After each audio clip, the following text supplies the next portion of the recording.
तर टॅप केल्यानंतर ह्याने थोडेसे डोळे असे उघडले तर बघतो तर असं वाकून त्याच्याकडे कोणतरी बघतंय आणि इकडून केस येते. तर समोर आहे ना एक पडकं घर होतं. तर तो बाबा आणि काका गेले तर तिकडे म्हातारी बाई बसलेली, घर बंद, आणखी एकटीच बाई बाहेर बसलेली.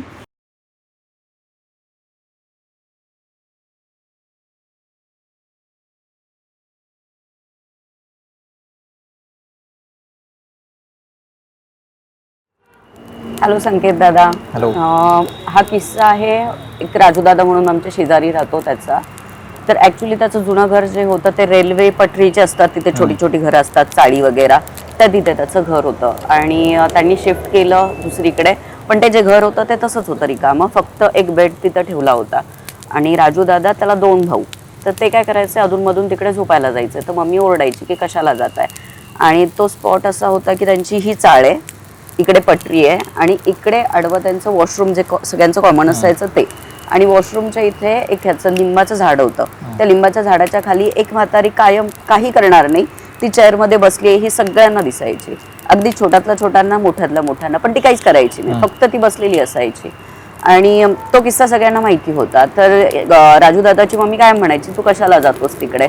तर हा म्हणजे की नाही बाबा, माझे फ्रेंड सगळे जुने तिथलेच आहेत, मी तिकडेच जाणार, हे करणार. आणि जेव्हा ते शिफ्ट करायचं होतं ना, त्याच्या आधी एक किस्सा झाला होता. आता आपण सगळे आसपास राहतो, त्याच्यामध्ये मग कोण आपण हे म्हणतो, फ्रेंडशिप आपली क्लोज होते, कोण आपल्याला ताई म्हणतं, कोण दादा म्हणतं. तर एक ख्रिश्चन मुलगी होती त्यांच्या त्याच चाळीत राहणारी. तिची बोलण्याची स्टाईल कशी असायची, बोलायला सुरुवात करायची ना, ऐक ना मला काहीतरी बोलायचंय, हे वाक्य बोलूनच ती पुढचं वाक्य बोलणार. आणि ती आय थिंक जॉब करत होती आणि तिचं अफेअर झालं एका मराठी मुलासोबत. आणि तिच्या घरच्यांना ते मान्य नव्हतं. घरामध्ये खूप भांडणं व्हायची रोज की बाबा लग्न करायचं नाही करायचं, आई वडील नाही म्हणतात. ही म्हणायची मी केलं तर त्याच्याशीच करणार. तर एक दिवस असंच रात्री भांडण झालं घरामध्ये खूप मोठं.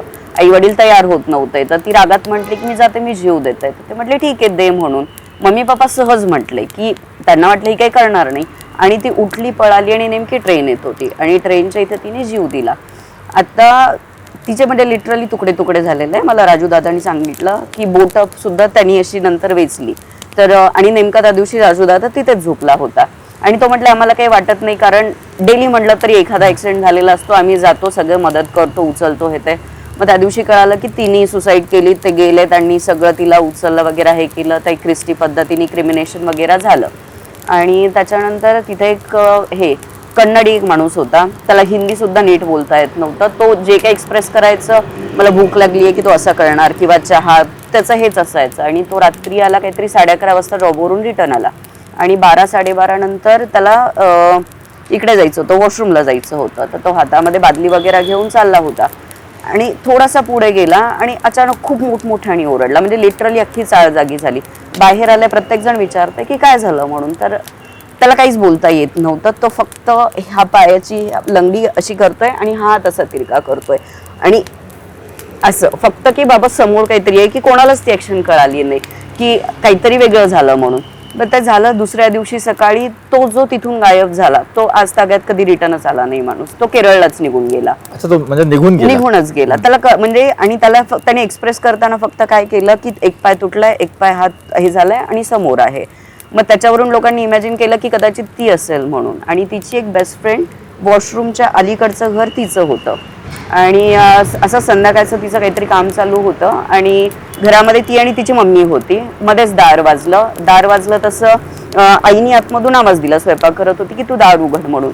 ती गेली, तिने दार उघडलं तर तिची जी मैत्रीण जिने सुसाईड केली होती त्याच कंडिशनमध्ये एक हात तुटलेला, एक पाय तुटलेला आणि तिच्या समोर दारामध्ये उभी आहे. तिला काही बोलायचं आहे का काय हे माहित नाही, पण ते बघून ती मुलगी ओरडली आणि तिथे चक्कर येऊन पडली.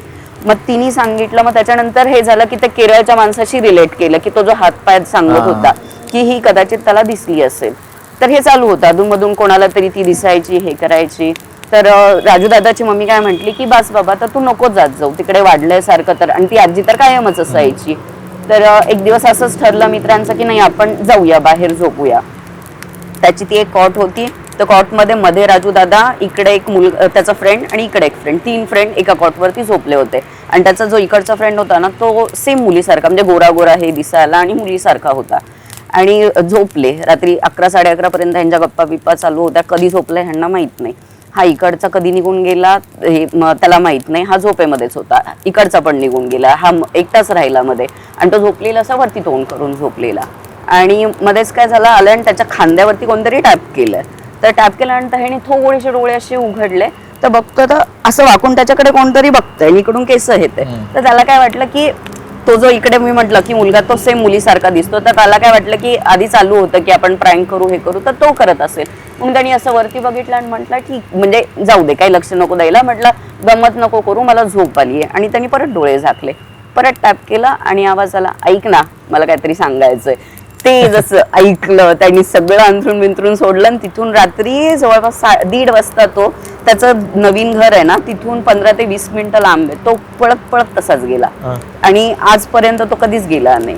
मग त्याला मी म्हटलं की बाबा कदाचित तुला काहीतरी सांगायचं असेल, म्हणतो वेडी आहे का, कोण ऐकायला जाणार ते.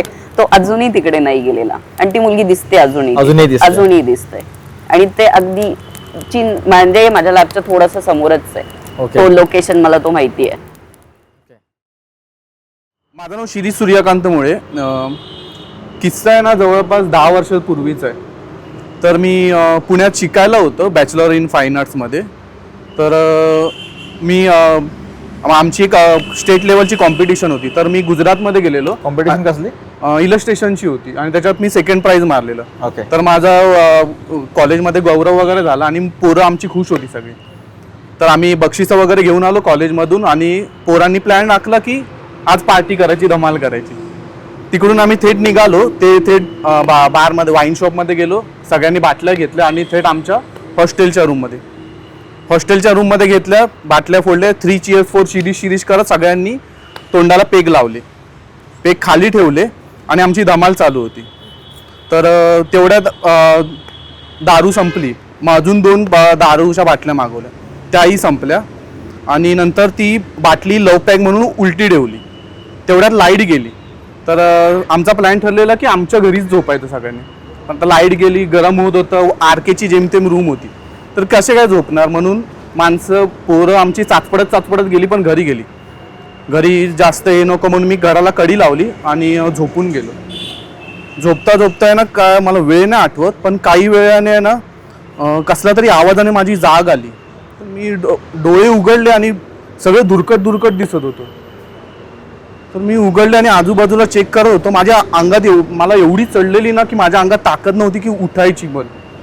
तर आजूबाजूला बघितलं ना, मी डोळे उघडले आणि बघतो तर एक लव पॅक ठेवलेली बाटली होती ना, ती पडली आणि ती माझ्यासमोरून घरंगळत गेली. मी बोललो पंखा वगैरे लाईट वगैरे आली असेल, पण शक्यता नव्हती, कारण माझं अंग पूर्ण घामाने भिजलेलं. तर बाटल्या वगैरे होत्या ना, ते एकामागोमाग पडत गेल्या आणि त्या माझ्या डोळ्यासमोरून अशा घरंगळत जात आहेत. माझ्या अंगावरती काटा आला आणि मी उठायचा प्रयत्न करतोय, पण माझे शरीर मला साथच नाही देते. म्हणून मी परत झोपण्याचा प्रयत्न केला आणि झोपलो. काही वेळाने आहे ना मला कोणतरी धावत पळण्याचा आवाज आला. मग मी उठलो, बोललो काय होतं, माझं स्वप्नात आहे की काय मी, म्हणून बघितलं. तर नंतर अचानक हसण्याचा आवाज आला. म्हणून मी डोळे उघडले तर समोरून आहे ना एक लहान मुलगी अशी माझ्याकडे बघते. अशी मुलगी गोंडस चेहरा होती, पण तिचं ते स्मित हास्य होतं ना, ते भय देणं होतं की तू आमच्या कचाट्यातच सापडल्यास आणि आता तुझं काय खरं नाही. माझ्या अंगात ताकद नाही आणि मी असा पालता झोपलेला ना, माझ्या हृदयाचं स्वतःचं मला धडधड आहे ना, मला महसूस होत होती, मला जाणवत होती ती धडधड. आणि एवढे हार्टबीट जास्त वाढत होते. आणि मग नंतर मी झोपायचा प्रयत्न करतो, नाही स्वप्न, पण तरी पण काय राहत नाही. मग हळूच कोणतरी पंखा हलवतंय, कोणतरी माझ्या पायाला गुदगुल्या करतंय, हसतायत माणसं, अशी माझ्यावरती आहे ना मग चेष्टाच करत होती माणसं.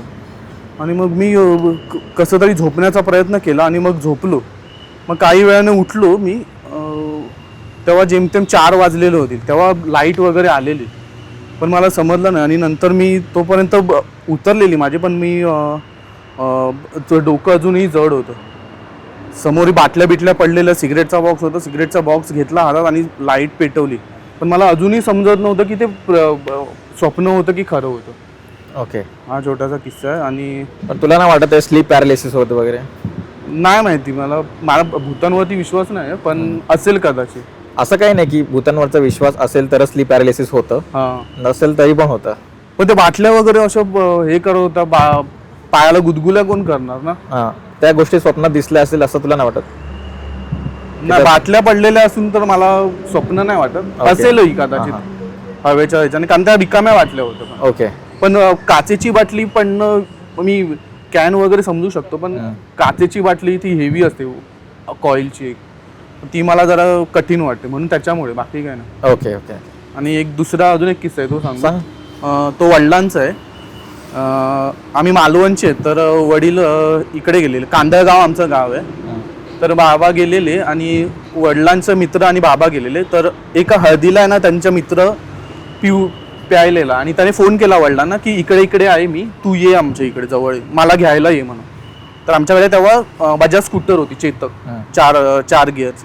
तर बाबा गेले त्यांना, आणि तेव्हा बाबांनी चिकन खाल्लेलं, आणि कसला तरी वार होता, ते त्यावेळी चिकन वगैरे खायचं नसतं, दारू वगैरे, आणि वेशी असते तिकडे, त्या राखणदाराच्या एरियात तुम्हाला यायचं नसतं. पण मित्राला आणायला गेले आणि हे गेले, त्याला घेतलं आणि येताना आले. तर वडिलांचं येणं जाणं गावाचं रोजचं आहे, पण आहे ना तो रस्ता आहे ना तो संपतच नव्हता, म्हणजे कुठून हळदीच्या स्पॉट पासून ते आमच्या घरापर्यंत.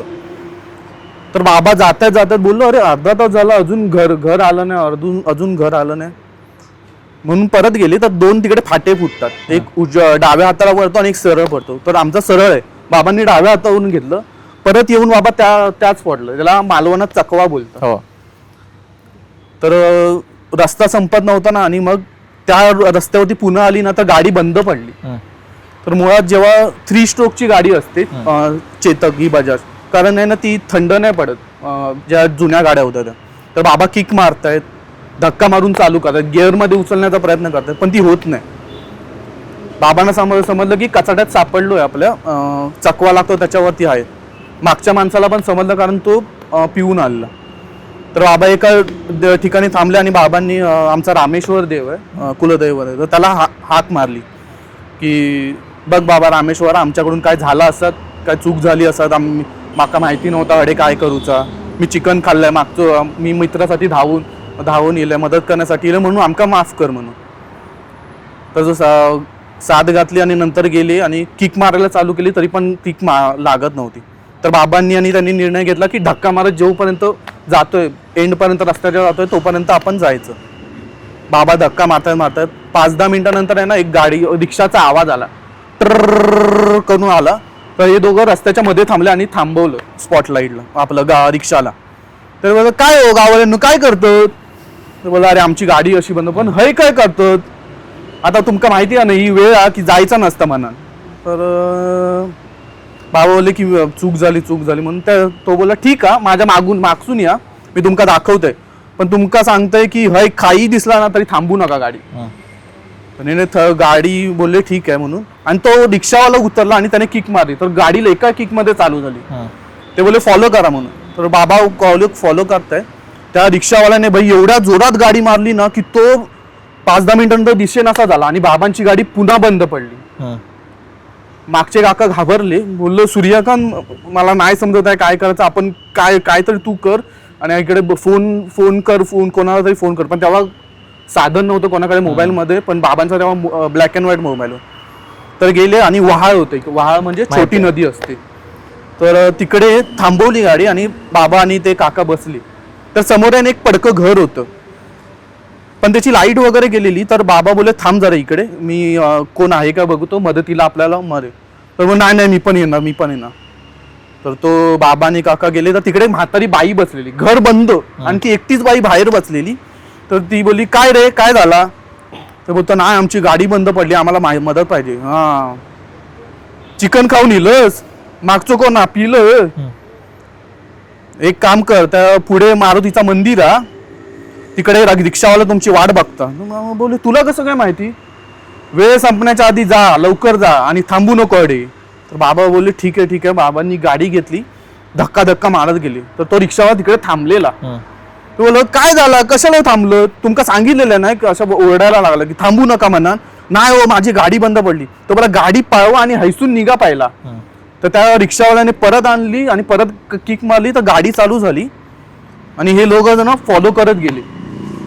तर गेले आणि ते पोचले, कट्ट्यावरती पोचले आणि मग ते बोलले की हैसून जा आणि थांबू नको. कट्ट्यावरून आमचं घर 2-3 मिनिटावरती, तर तिकडे थांबले आणि पोचले आणि ते सुरक्षित पोचले. तर हा किस्सा कसा सांगितला बाबांनी, गावावरून आल्यावरती नाही सॉरी आणि नंतर त्यांना दुसऱ्या दिवशी ती म्हातारीला धन्यवाद करायला गेलेले बाबा. तर तिकडे विचारपूस केल्यावरती समजलं की इकडे म्हातारीच कोण नाही. तो बोला कोणाचं घर आहे, तो म्हणलं नाही घर कोणाचं नाही, आता सरकारी ह्या ठिकाणा ते बंद पडलेला किती वर्षापासून, तर म्हातारी वगैरे कोण राहत नाही आणि इकडे कोण दिसणार पण नाही. तर नंतर बाबा ना अस्वस्थ होते, घरी आले होते, मुंबईला आले होते. तर बाबा 2-3 दिवसापासून झोपत नव्हते आणि रोज रात्री देवाची प्रार्थना करायची. तर बाबा अस्वस्थ असताना आईने त्यांना विचारलेलं आणि मी तेव्हा 3रीत होतो आणि मी खाटेवरती झोपलेलो. तर बाबांनी त्यांना विचारलं, आपल्या आईने बाबांना विचारलं की काय झालं, तुम्हाला झोपत का नाही एवढं रात्री असं, सकाळचं तुम्हाला कामावर जाय. तर ते बोलले नाही असा किस्सा झाला आणि हा किस्सा बाबा आईला सांगत असताना मी ऐकलेला. ओके तर असा किस्सा झाला. Okay, thank you so much. तर हा व्हिडिओ कसा वाटला हे कमेंट बॉक्समध्ये नक्की सांगा. आणि हो, आपल्याकडे दर शनिवारी रात्री 11 वाजता भूतांचे किस्से नावाचं लाईव्ह हॉरर सेशन असतं, ज्यामध्ये प्रेक्षकांनी स्वतः अनुभवलेल्या खऱ्या-खुऱ्या भूतांच्या घटना ते स्वतः सांगतात. तेव्हा तुमच्याकडे देखील असे भूतांचे किस्से असतील तर भेटूया येत्या शनिवारी रात्री 11 वाजता फक्त काजवा यूट्यूब चॅनलवर. आणि असेच अंगावर शहारे आणणारे अनुभव ऐकायचे असतील तर आपल्या चॅनलला सबस्क्राईब करायला विसरू नका. भेटूया लवकरच. तोपर्यंत काजव्यासारखे नेहमी चमकत रहा. धन्यवाद.